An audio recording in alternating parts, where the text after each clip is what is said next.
Cancelled. Schweezy. So this week I've been watching a lot of television, sitting on my ass and watching television. That's what I've been doing, and I guess now is the perfect time for me to talk about it with everyone, about what I've been watching on the TV, on the telly. So this week I first want to talk about Tick, Tick, Boom. Tick, Tick, Boom. For those of you who don't know, last week I talked about The Eyes of Tammy Faye, which starred Jessica Chastain and Andrew Garfield. And I realized I didn't watch one of the newest movies that Andrew Garfield was in, titled Tick, Tick, Boom, basically based around Jonathan Larson, the creator of the hit musical Rent. Though, I'm not talking about a really new Andrew Garfield movie. I did not say Spider-Man No Way Home. This was funny because this is the movie he was promoting around the time Spider-Man No Way Home, and he's phenomenal in this movie. I just want to start off like saying Andrew Garfield is phenomenal in Tick, Tick, Boom. But one of the big things about it is when he was doing interviews and press for this, everyone was asking him if he was in Spider-Man No Way Home. And at that time, he still had to lie about not being in Spider-Man No Way Home because they really wanted to keep it a surprise that him and Tobey Maguire were coming back as Spider-Man in that movie. But there were so many leaks already. I don't know if it was somewhat staged thing or not. It's just, it would be cool. It'd be cool to be able to go into it and not know that they were going to be in the movie. But like my mom apparently saw it and she didn't know who Andrew Garfield was, but she knew who she knew Tobey Maguire because that's the movies we saw all together when I was a kid. So she definitely knew who Tobey Maguire was. Apparently the story I saw on the Graham Norton show, I guess, or like a clip I saw on Facebook from the Graham Norton show, was that Andrew Garfield has like a good friend who is a massage therapist for like people who work on Broadway in New York, the musical theater people. And apparently he was giving a massage to Lin-Manuel Miranda. I guess Lin asked him if Andrew Garfield could sing, and this massage therapist just lied out of his ass, like, oh, Andrew, he's a terrific singer. Apparently he had to call Andrew afterwards, like, hey, can you sing? And Andrew, I guess, was like, not really. And he's like, well, I told Lin-Manuel Miranda you could. And apparently he still got the role and everything. And he was terrific, like singing, like especially not knowing that he had any singing experience going into that show. It's amazing. That's amazing to me to hear that. And I don't know. And I'm on the mind that everyone can sing for the most part. Like, everyone can sing. Now, if you're a really good singer is debatable on my end. But I kind of like, everyone's like, oh, I can sing. Everyone's like, oh, I play guitar. I don't know. That's just my mind. Everyone's always telling me they play guitar and shit like that. I'm like, oh, cool. I'm glad to hear you can play guitar. But anyways, though, so this is a Jonathan Larson musical, which I didn't know it was a musical. I just thought this was like a movie based on the life of Jonathan Larson. I didn't know this was an actual musical written by Jonathan Larson, talking about like a part of his life and stuff like that. So that was something I figured out near the end of the show. But going into it, though, I thought it was really cool. I'm glad I didn't know too much going into it. I just knew Jonathan Larson was the guy who wrote Rent. And it's been forever since I watched the Rent movie. I don't think I've ever seen it on Broadway or anything. Take me for what I am, who I was meant to be. And if you give a damn, take me, baby, or leave me. And for those of you who don't know, I don't know a ton about musical theater, but I fucking see that, like, when people talk about like guilty pleasure music, and the idea of guilty pleasure is something you're not supposed to like, but you do. For me, it's like musical and stuff like that. Apparently you're not supposed to like that, but anyways, though, I enjoy it, but I don't have a ton of knowledge on musicals. So like I can tell you the history of like the Beatles, or even just like random ass artists like whose Wikipedia pages I've read. But like when we talk about musicals, I'm like, I'm not as good at the history or that, I can remember the ones I've played in, but like besides that, it's like not as well. But yeah, no, dude, I love musical theater, and so very interesting story, to listen to, and just surprising. Even then, Andrew Garfield's a better singer than Lin-Manuel Miranda, who directed this movie, which is really good. I think for a directorial debut, I think Lin-Manuel Miranda was terrific at this. Let me read the bio from Wikipedia. I want to read the bio of this musical. Tick, Tick, Boom is a 2021 American biographical musical drama film directed by Lin-Manuel Miranda and his feature directorial debut. Written by Stephen Levinson, it is based on the stage musical of the same name by Jonathan Larson, a semi-autobiographical story about Larson's writing a musical to enter the industry. The film stars Andrew Garfield, Robin De Jesus, Alexandra Shipp, Joshua Henry, Judith Light, and Vanessa Hudgens. Tick Tick Boom had its world premiere at the AFI Fest on November 10th, 2021, and began a limited theatrical release 2 days later before streaming on Netflix on November 19th. The film received positive reviews for Garfield's performance and Miranda's direction. It was named one of the best films of 2021 by the American Film Institute and was nominated for Best Motion Picture, Musical, or Comedy at the 79th Golden Globe Awards and Best Picture at the 27th Critics' Choice Awards for his performance. Garfield earned numerous awards, including the Golden Globe Award for Best Actor, Motion Picture, Musical, or Comedy, as well as a nomination for the Academy Award for Best Actor. So honestly, all well deserved. Like this, like I'm telling you, this musical was like super inspiring to me because I think it hit me. This musical hit me right at the right point in my life. I'm glad it came out right this time because I'm basically 28 and a half.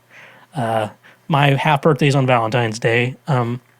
Funny enough, 28 and a half. And so this musical is on the cusp of Jonathan Larson turning 30, and he compares his career to Stephen Sondheim, who like had his big musical theater debut at 27. So in Jonathan Larson's mind, he is a late bloomer from who we believe where he should be at his life in this musical theater industry and stuff like that, which kind of hits home for me a lot. Like I said, I'm 28 and a half, and he was 29 going on 30 going this, so we're around the same age. In regards to this story specifically. And, you're just like, yeah. And the best advice I always give anyone is do not compare yourself to others, especially in the industry, because you're both great and you're both at the right spot where you should be, and no one's success happens the way you think it should. And so something I always try to tell myself, and I never follow. I always compare myself to others, and then you get jealous, and it can be really bad because then you get jealous of others, and then all of a sudden you're trying to compete with others, and it's not like a competition. Like you can both have your time in this.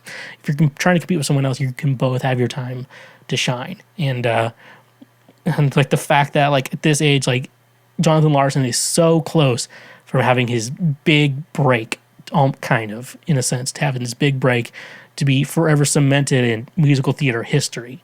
And he's just like, he knows it, and it's so frustrating. But they started the song called 3090, and it's about he's on the cusp of turning 30, comparing his career to Stephen Sondheim. And he's almost done with this musical, and he's getting ready to present this musical in front of a bunch of people to try to see if they can get it on Broadway and stuff like that. So like it kind of ends with Jonathan Larson. He basically he finishes his musical, and they're like, well, they really like this show, like this presentation you gave.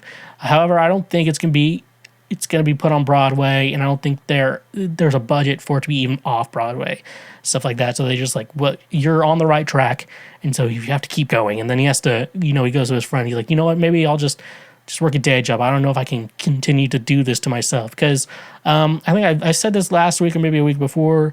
Ben Folds famously said on his album, his 2015 album, 2015 or 20, I think it's 2015 album, So There, he quotes the line, "Seems what's been good for the music hasn't always been so good for the life." And it's just this idea of like you struggle for your art, and like you literally you ruin your body, you ruin your mind, you almost ruin your soul just to do this. And he was at a point of just giving up, and then after his friend told him he was HIV positive, like he decided to keep going further, and he'd still have to work his shitty diner job to try and barely survive, to that way he can do what he loves. And it's insane. Like you think about this. I mean, I'm getting kind of emotional talking about this, so taking me for what I am. But it ends with eventually, Jonathan, he creates this musical, Tick, Tick, Boom.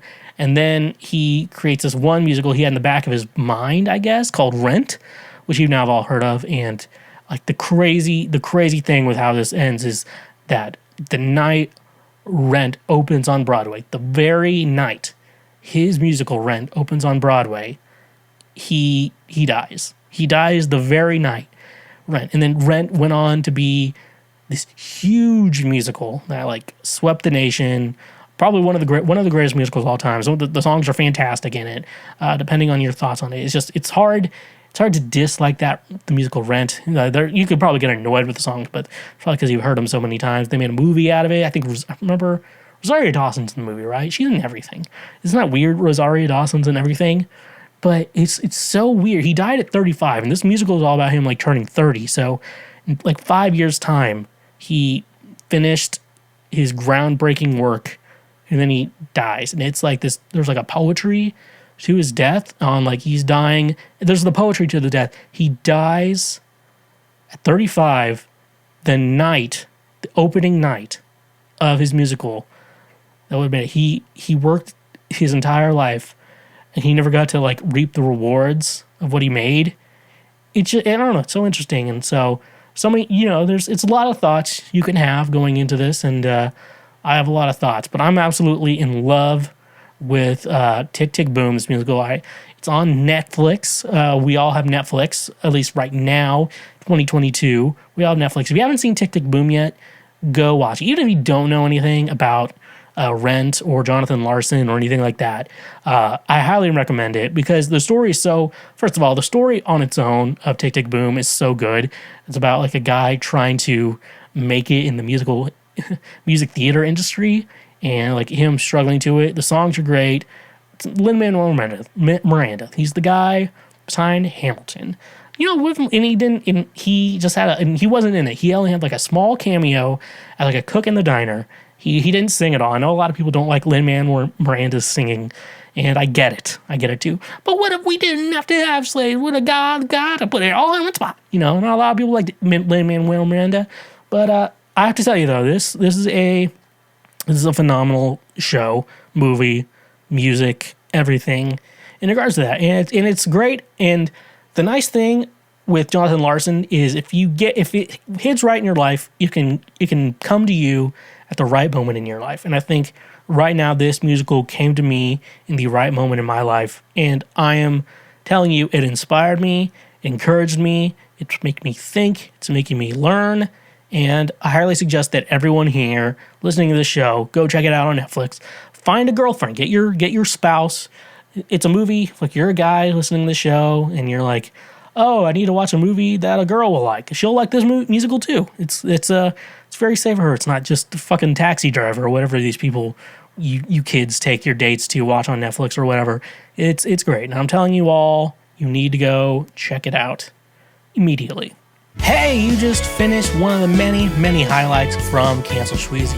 We got plenty more on the channel, so make sure you hit that subscribe button, and if you like what you just watched, go ahead and smash that like button as well.